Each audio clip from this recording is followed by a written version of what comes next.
CM ಆಪ್ತ ಸಚಿವ K N Rajanna ವಿರುದ್ಧ ಕಾಂಗ್ರೆಸ್ನಲ್ಲಿಯೇ ಬಂಡಾಯ.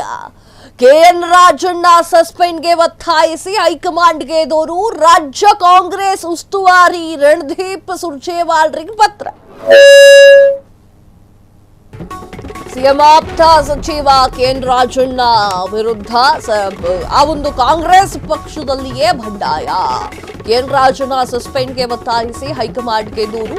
ರಾಜ್ಯ ಕಾಂಗ್ರೆಸ್ ಉಸ್ತುವಾರಿ ಸಚಿವರಾಗಿರುವಂತಹ ರಣದೀಪ್ ಸುರ್ಜೇವಾಲಾರಿಗೆ ಪತ್ರ.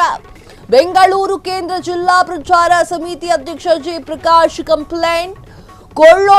ಕಳ್ಳೋಟು ಸಂಬಂಧ ವಿವಾದಾತ್ಮಕ ಹೇಳಿಕೆ ನೀಡಿದಂತಹ ಸಹಕಾರ ಸಚಿವ ಕೆಎನ್ ರಾಜಣ್ಣ ಹೇಳಿಕೆಯಿಂದ ಕಾಂಗ್ರೆಸ್ ಪಕ್ಷಕ್ಕೆ ಮುಜುಗರ ಉಂಟಾಗಿದೆ. ಈ ಹಿಂದೆಯೂ ಕೂಡ ಪಕ್ಷದ ವಿರುದ್ಧವಾಗಿ ಸಚಿವ ಕೆಎನ್ ರಾಜಣ್ಣ ಮಾತನಾಡಿದ್ರು.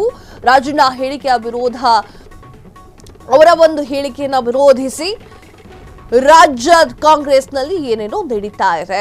ರಾಜಣ್ಣ ಅವರ ಹೇಳಿಕೆ ವಿರೋಧಿಸಿ ಪಕ್ಷಗಳಿಗೆ ಅಸ್ತ್ರವಾಗ್ತಾ ಇದೆ, ಟೀಕೆ ಕೇಳಿ ಬರ್ತಾ ಇದೆ. ಪದೇ ಪದೇ ಪಕ್ಷದ ಶಿಸ್ತು ಉಲ್ಲಂಘನೆ ಮಾಡ್ತಾ ಇರುವಂತಹ ರಾಜಣ್ಣ ಅವರನ್ನ ಅಮಾನತು ಮಾಡಿ ಬೆಂಗಳೂರಿನಲ್ಲಿ ಕೇಂದ್ರ ಜಿಲ್ಲಾ ಪ್ರಚಾರ ಸಮಿತಿಯ ಅಧ್ಯಕ್ಷ ಜೆ ಪ್ರಕಾಶ್ ಅವರು ಒತ್ತಾಯವನ್ನ ಮಾಡಿದ್ದಾರೆ. ಎಸ್ ವೀಕ್ಷಕರೇ, ಜೆ ಪ್ರಕಾಶ್ ಅವರು ಬೆಂಗಳೂರು ಕೇಂದ್ರ ಜಿಲ್ಲಾ ಪ್ರಚಾರ ಸಮಿತಿಯ ಅಧ್ಯಕ್ಷರು ಕೆಎನ್ ರಾಜಣ್ಣ ವಿರುದ್ಧವಾಗಿ ಮಾತನಾಡಿದ್ದಾರೆ. ಅವರು ವಿರುದ್ಧವಾಗಿ ಮಾತನಾಡಿದ್ದಾರೆ ಅನ್ನೋದಕ್ಕಿಂತ ಜಾಸ್ತಿಯಾಗಿ ಪತ್ರವನ್ನು ಬರೆದಿದ್ದಾರೆ. ಯಾರಿಗೆ? ಸುರ್ಜೇವಾಲಾರಿಗೆ. ಕಳ್ಳೋಟು ಸಂಬಂಧ ವಿವಾದಾತ್ಮಕ ಹೇಳಿಕೆಯನ್ನ ನೀಡಿದಂತಹ ಕೆಎನ್ ರಾಜಣ್ಣ ಪಕ್ಷದಲ್ಲಿಯೇ ಇದ್ದುಕೊಂಡು ಪಕ್ಷದ ವಿರುದ್ಧವಾದ ಹೇಳಿಕೆಯನ್ನ ಕೊಡ್ತಾ ಇರುವಂಥದ್ದು ಪಕ್ಷಕ್ಕೆ ಮುಜುಗರವನ್ನ ಉಂಟು ಮಾಡುವಂತೆ ಆಗಿದೆ ಅಂತ ಹೇಳಿ ಅಧ್ಯಕ್ಷ ಜಿ ಪ್ರಕಾಶ್ ಅವರು ಮಾತನಾಡಿರುವಂಥದ್ದು. ಹಾಗೆ ಪತ್ರವನ್ನ ಬರೆದಿರುವಂಥದ್ದು. ಆ ಪತ್ರವನ್ನು ಕೂಡ ಫ್ರೀಡಮ್ ಟಿವಿಯಲ್ಲಿ ತೋರಿಸ್ತಾ ಇದ್ದೇವೆ. ಪಕ್ಷ ಅಂತ ಬಂದ್ರೆ ಏನ್ ಮಾಡಬೇಕು ಮನುಷ್ಯ? ಪಕ್ಷ ಅಂತ ಬಂದ ಕೂಡಲೇ ಎಲ್ಲ ಪಕ್ಷದಲ್ಲೂ ಹುಳುಕು ಕೊಳಕುಗಳಿದ್ದೇ ಇರುತ್ತೆ. ಅದನ್ನ ಹೇಗೆ ನಿಭಾಯಿಸಬೇಕು ಅನ್ನೋದು ಗೊತ್ತಿರಬೇಕು. ಕೆಎನ್ ರಾಜಣ್ಣ ಅವರು ತಮ್ಮ ಪಕ್ಷದಲ್ಲೇ ಇದ್ಕೊಂಡು ಕಾಂಗ್ರೆಸ್ ವಿರುದ್ಧವಾಗಿ ಮಾತನಾಡೋದು ಸರಿಯಲ್ಲ ಅಂತ ಹೇಳಿ ಜಿ ಪ್ರಕಾಶ್ ಅವರು ಕಂಪ್ಲೇಂಟ್ ಅನ್ನು ಮಾಡಿರುವಂಥದ್ದು.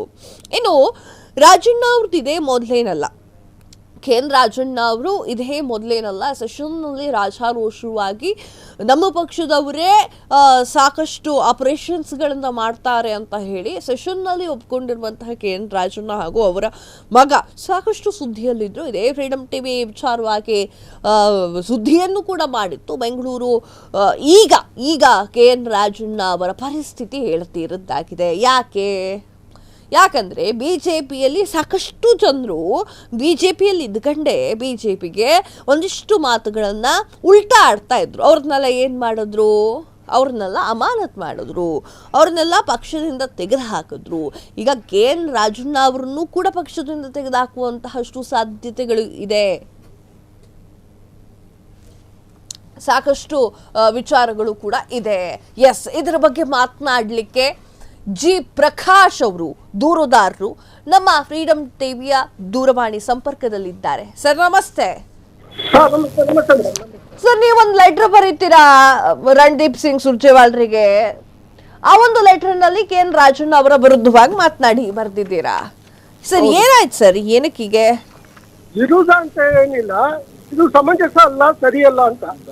ನಮ್ಮ ಪಕ್ಷದಲ್ಲೇ ಇದ್ಕೊಂಡು ನಮ್ಮ ಸರ್ಕಾರದಲ್ಲೇ ಸೀನಿಯರ್ ಮಂತ್ರಿ ಆಗಿದ್ಕೊಂಡು ಇದು ಒಂದೇ ಬಾರಿ ಅಲ್ಲ, ಪ್ರತಿ ಬಾರಿ ಕೂಡ ನಮ್ಮ ಪಕ್ಷಕ್ಕೆ ಮತ್ತು ನಮ್ಮ ನಾಯಕರಿಗೆ, ನಮ್ಮ ಹೈಕಮಾಂಡ್ಗೆ ಮುಜುಗರ ತರುವಂತದ್ದು ಹೇಳಿಕೆಗಳು ನೀಡಿ ನಮಗೆ ನಮ್ಮ ಪಕ್ಷಕ್ಕೆ ವಿರೋಧ ಪಕ್ಷದವರು ತರ ಮಾತಾಡುವುದು ಸಮಂಜಸವಲ್ಲ ಅನ್ನೋದು ನನ್ನ ಇದು. ಪದೇ ಪದೇ ಮರುಕಳಿಸ್ತಿರೋದ್ರಿಂದ ಇದು ನಿಲ್ಲಿಸಬೇಕು, ನೀವು ತಡೆಗಟ್ಟಬೇಕು ಅಂತ ನಾವು ದೂರು ಕೊಟ್ಟಿದ್ದೀನಿ ನಮ್ಮ ಉಸ್ತುವಾರಿ ಕಾರ್ಯದರ್ಶಿಗಳಾದ ಸನ್ಮಾನ್ಯ ಸುರ್ಜೇವಾಲಾ ಸಾಹೇಬ್ರಿಗೆ. ಓಕೆ, ಈಗ ಮುಂದೆ ಏನಾಗಬಹುದು? ಮುಂದಿನ ಆಕ್ಷನ್ ಏನ್ ತಗೊಳ್ಬಹುದು? ತಗೊಳ್ಬೇಕು, ಇದನ್ನ ತಡೆಗಟ್ಟಬೇಕು. ಅದು ಡಿಸಿಪ್ಲಿನ್ ಇಲ್ಲದೆ ಇದ್ರೆ ಪಕ್ಷದಲ್ಲಿ ಒಂದು ಸೀನಿಯರ್ ಮಂತ್ರಿಗಳಾಗಿದ್ದು ಎಲ್ಲಾ ಜವಾಬ್ದಾರಿಗಳು ಕೊಟ್ಟು ಅವರಿಗೆ ಹಾಸನ ಜಿಲ್ಲೆ ಉಸ್ತುವಾರಿನೂ ಕೊಟ್ಟಿದ್ದು, ಅದನ್ನು ಅವರು ನಿಭಾಯಿಸಲಿಲ್ಲ. ಮತ್ತೆ ಪದೇ ಪದೇ ಸೆಪ್ಟೆಂಬರ್ ಅಲ್ಲಿ ಕ್ರಾಂತಿ ನಡೀತದೆ, ಆಗಸ್ಟ್ ಅಲ್ಲಿ ಕ್ರಾಂತಿ ನಡೀತದೆ ಸ್ಟೇಟ್ಮೆಂಟ್ ಗಳು ಕೊಡ್ತಾ ಇದ್ರೆ ಏನ್ ನಡೀತದೆ? ಏನು ನಡೆದಿಲ್ಲ. ಅವ್ರು ಹೇಳಿದಲ್ಲ ಯಾವ್ದು ಕೂಡ ನಡೆದಿಲ್ಲ. ಸರ್ಕಾರ ಸುಲಲಿತವಾಗಿ ನಡೀತಾ ಇದೆ. ಎಲ್ಲ ಕೂಡ ಪಕ್ಷದಲ್ಲಿ ಕೂಡ ಎಲ್ಲ ಲಕ್ಷೋಪಲಕ್ಷ ಕಾರ್ಯಕರ್ತರು ಕೂಡ ಈವರೆಗೂ ಯಾವುದೇ ಸ್ಥಾನಮಾನ ಸಿಗದೇ ಇದ್ರು ಕೂಡ ಎಲ್ಲ ಪ್ರಾಂಪ್ಟ್ ಆಗಿ ಶಿಸ್ತಿನ ಸಿಪಾಯಿಗಳ ತರಾನೇ ನಮ್ಮ ಹೈಕಮಾಂಡ್ ಮತ್ತು ನಮ್ಮ ಕೆಪಿಸಿಸಿಗೆ ಆಭಾರಿಯಾಗಿದ್ದಾರೆ. ಆದ್ರೆ ಹಿಂದೆ ಎಲ್ಲಾ ಜವಾಬ್ದಾರಿಗಳು ಹೊತ್ತಿರ್ತಕ್ಕಂಥ ಇಂಥ ಮಂತ್ರಿಗಳು ಹಿಂದೆ ಈ ತರ ಬೇಗ ಅಂದ್ರೆ ಅದು ಗೊಂದಲ ಸೃಷ್ಟಿ ಆಗುತ್ತಲ್ವಾ ನಮ್ಮ ಪಕ್ಷ ಮತ್ತು ಕಾರ್ಯಕರ್ತರಲ್ಲಿ. ಪ್ರಕಾಶ್ ಅವರೇ, ಈಗ ಏನಾಗತ್ತೆ ಅಂತಂದ್ರೆ ನಾವು ಕೂಡ ಕಾಯ್ತಾ ಇದ್ದೀವಿ ಸೆಪ್ಟೆಂಬರ್ ಕ್ರಾಂತಿ ಏನಾಗುತ್ತೆ ಅಂತ ಹೇಳಿ. ಅದು ಹೇಗೆ ಸಾಧ್ಯ ಇವ್ರೆ? ಪಕ್ಷದಲ್ಲಿ ಇಟ್ಕೊಂಡು ಪಕ್ಷದ ವಿರುದ್ಧವಾಗಿ ಮಾತನಾಡೋದು ಎಷ್ಟರ ಮಟ್ಟಿಗೆ ಸರಿ ಅನ್ಸುತ್ತದು? ಅದೇ ಅದು ವಿರೋಧ ಪಕ್ಷಗಳ ಆಹಾರ ಆಗ್ತದೆ. ಅವರು ಅದನ್ನೇ ಎತ್ಕೊಂಡು ಅದನ್ನ ದೊಡ್ಡದಾಗಿ ಅದನ್ನ ಬಿಂಬಿಸ್ತಾರೆ. ಇವೆಲ್ಲ ನಮ್ಮ ಪಕ್ಷದ ಮೇಲೆ ಮತ್ತು ಇದು ಸರ್ಕಾರದ ಮೇಲೆ ಇದು ಪರಿಣಾಮ ಬೀರ್ತದಲ್ವಾ.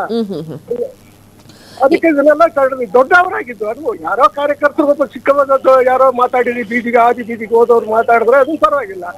ಸರ್ಕಾರದಲ್ಲಿ ಉನ್ನತ ಸ್ಥಾನದಲ್ಲಿ ಇರ್ತಕ್ಕಂಥವ್ರು ಈ ರೀತಿ ಜವಾಬ್ದಾರಿತವಾಗಿ ನಡ್ಕೋಬೇಕು. ಈ ರೀತಿ ನಿಮಗ ಅನ್ಸುತ್ತಾ ರಣದೀಪ್ ಸಿಂಗ್ ಸುರ್ಜೇವಾಲ್ರು ಇದಕ್ಕೆ ತಕ್ಕಂತಹ ಒಂದು ವಿಚಾರವನ್ನ ಕೈಗೊಳ್ತಾರೆ ಅಂತ? ನಂಬಿಕೆ ಇದೆ ಮೇಡಮ್. ಈಗ ತಗೊಳ್ಳೇಬೇಕಾಗುತ್ತೆ. ಕೆಲವೊಮ್ಮೆ ಎಲ್ರು ಮಾತಾಡಕ್ ಸ್ಟಾರ್ಟ್ ಮಾಡ್ಬಿಟ್ರೆ ಆಮೇಲೆ ಪಕ್ಷ ಶಿಸ್ತು ಮತ್ತೆ ಅದೆಲ್ಲ ನಮ್ದೇ ಆದ ಧ್ಯೇಯ ಧೋರಣೆಗಳೆಲ್ಲ ಇರ್ತದೆ. ಅದನ್ನೆಲ್ಲ ಗಾಳಿಗೆ ತೂರುವಂತದ್ದಾಗ್ತದಲ್ಲ. ಓಕೆ, ಸೊ ಮುಂದಿನ ದಿನಗಳಲ್ಲಿ ಇವ್ರನ್ನ ನೋಡಿ ಬೇರೆಯವರು ಕಲಿಬಾರ್ದು ಅನ್ನೋದು ನಿಮ್ಮ ಉದ್ದೇಶ? ಹೌದಮ್ಮ, ಹೌದು ಹೌದು ಹೌದು ಹೌದು. ಇದು ಕೋಟ್ಯಾಂತರ ಕಾರ್ಯಕರ್ತರು ಇರ್ತಕ್ಕಂಥ ಪಕ್ಷ ಅಂತ ಇದು. ಯಾರೋ ಒಬ್ರು ಈಗ ಮಾತಾಡಿ ಗೊಂದಲ ಸೃಷ್ಟಿ ಮಾಡಿದ್ರೆ ಅದು ಸಮಂಜಸವಲ್ಲ. ಅದು ಪಕ್ಷಕ್ಕೆ ಅದು ಒಳ್ಳೆ ಪರಿಣಾಮ ಬೀರೋಲ್ಲ. ಅದನ್ನ ಉದ್ದೇಶ. ಅದರಿಂದ ನಮ್ಮ ಪಕ್ಷದ ಚೌಕಟ್ಟಿನಲ್ಲಿ ನಮ್ಮ ಉಸ್ತುವಾರಿ ಪ್ರಧಾನ ಕಾರ್ಯದರ್ಶಿಗಳಿಗೆ ಈ ದೂರನ್ನ ಅವ್ರಿಗೆ ಇದು ಗಮನಕ್ಕೆ ತಂದಿದ್ದೀವಿ. Okay sir, okay. ತಮ್ಮೆಲ್ಲ ಮಾಹಿತಿಗಾಗಿ ಅಂದ್ರೆ ನೀವು ನಮ್ಮ ಜೊತೆಗೆ ಮಾತನಾಡಿದ್ದಕ್ಕಾಗಿ ಧನ್ಯವಾದಗಳು ಸರ್. ಎಸ್, ಅವ್ರು ಹೇಳ್ತಾ ಇರೋದು ಏನು ಅಂತಂದ್ರೆ, ಈಗ ರಾಜಣ್ಣ ಅವರು ಸೆಪ್ಟೆಂಬರ್ ಕ್ರಾಂತಿ, ನವೆಂಬರ್ ಕ್ರಾಂತಿ, ಡಿಸೆಂಬರ್ ಕ್ರಾಂತಿ ಅಂತ ಕುಂತ್ಕೊಂಡ್ರೆ ನಮ್ಮ ಪಕ್ಷದವ್ರಲ್ಲೇ ಇಟ್ಕೊಂಡು ನಮ್ಮ ಪಕ್ಷದ ಬಗ್ಗೆನೇ ಮಾತಾಡ್ಕೊಂಡು ವಿರುದ್ಧವಾಗಿ ಹೆಂಗೆ ಸಾಧ್ಯ ಅಂತ ಹೇಳ್ತಾ ಇದ್ದಾರೆ ದೂರುದಾರರಾಗಿರುವಂಥ